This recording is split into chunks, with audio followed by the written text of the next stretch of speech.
खुलुमबाय नोंथांमोननि गेजेराव आरो आब' पान्सि गोदान रेसिपि लानानै।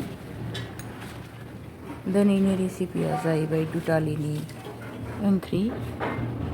बेनि थाखाय लाबाय आङो दुदालिनि बिलाइ आरो देन्था।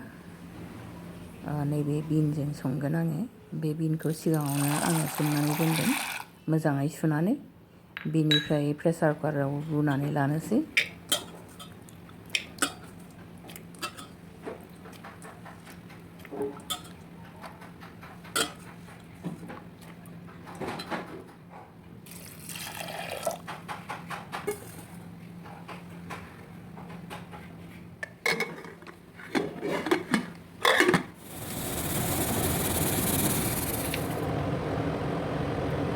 दानिया प्रेसार कुकारखौ गरम खालामनानै थाव गोथां हरबाय। थावा गरम जाबाय। बेवहाय आङो गोरान बानलु थाइनै हरबाय। बेनि उनाव नैबे देन्थाखौ हरग्रोबाय आङो थास'नि।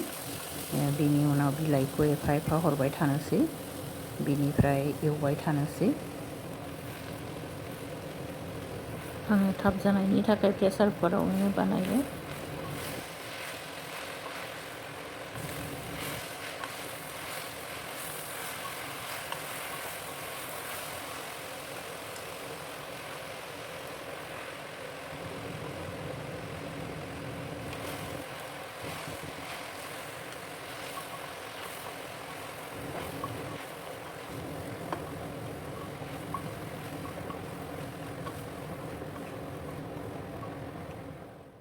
मैगङा रेबबाय।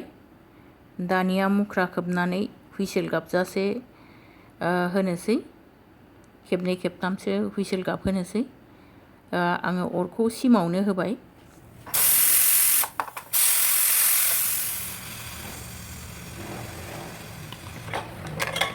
थास'आ नै रुइबाय। दानिया खांनानै दोनथ'नोसै।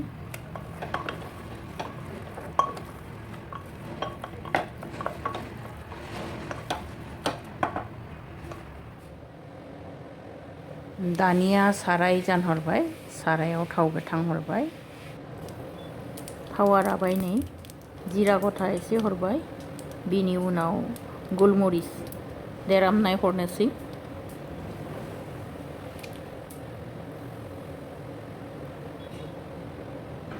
बानलु गोथां हाखावनाय हरबाय। जिरा गुन्दै एसे हरबाय। हालदै गुन्दैबो एसे हरबाय। मस्लाफोरखौ एसे मोदोमजासे एवबाय आं। बिनि उनाव नै टमेट' हानानै दोननायखौ हरबाय। टमेट'खौ एसे मोजाङै एवनानै लानोसै रेबजासे।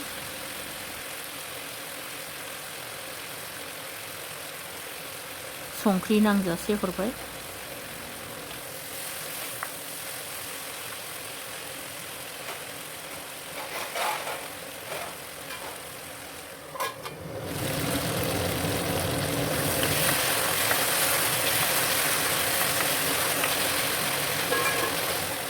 टमेट'आ एवनाय जाबाय।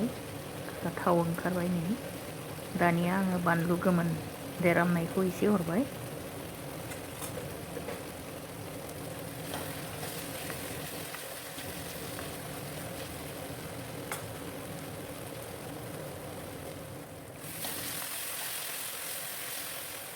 दानिया बिन रुनानै दोननायखौ हरफाबाय।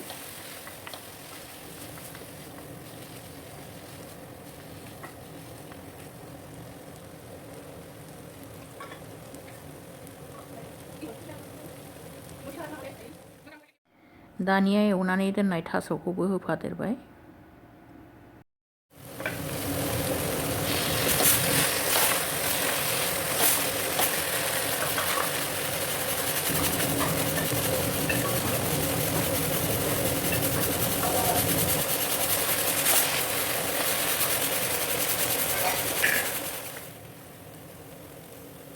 दानिया दै गुदुं होनानै 15 मिनिटसो संबावनोसै।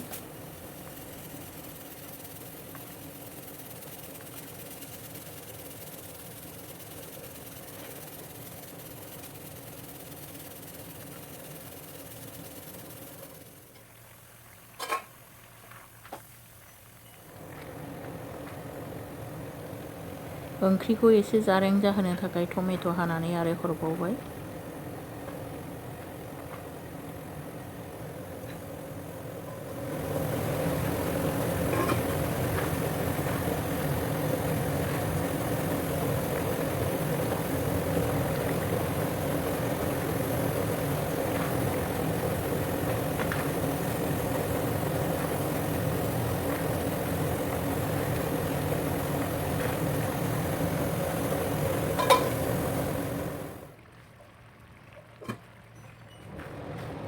दानिया खांनो हामबाय, खांनोसै। बेवहायनो एसेनोसै, गोदान रेसिपि लानानै आरो नुजाबावगोन। गोजोन्थों।